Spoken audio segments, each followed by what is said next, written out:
কোরআন কবে এসেছে শুনে নিন।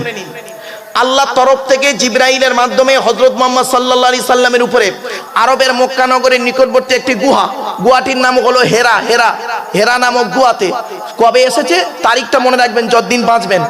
610 খ্রিস্টাব্দে। কত 610 খ্রিস্টাব্দে 1 ফেব্রুয়ারি সোমবার। 610 খ্রিস্টাব্দের 1 ফেব্রুয়ারি সোমবার। আচ্ছা বাপ আজকের কত তারিখ? ইংরেজি ওই লেখা আসতো, বলেন না বাপ। 26 ফেব্রুয়ারি 2025 খ্রিস্টাব্দ। কি বার? বুধবার। তাহলে মাইনাস প্লাস করুন বাড়িতে গিয়ে। 610 খ্রিস্টাব্দ 1 ফেব্রুয়ারি সোমবার, আর এই 26 ফেব্রুয়ারি বুধবার 2025 খ্রিস্টাব্দ।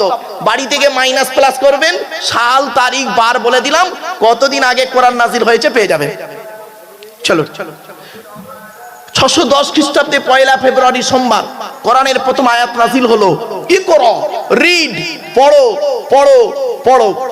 এই কোরআনে আছে 82 জায়গায় বিভিন্ন অ্যাঙ্গেলে নামাজের কথা, আর 92 জায়গায় আছে লেখাপড়ার কথা। তা কোন সংখ্যাটা বেশি, 82 না 92? তাহলে লেখাপড়ায় পিছিয়ে কেন বাপ? এই জন্যই তো মুসলমান পিছিয়ে।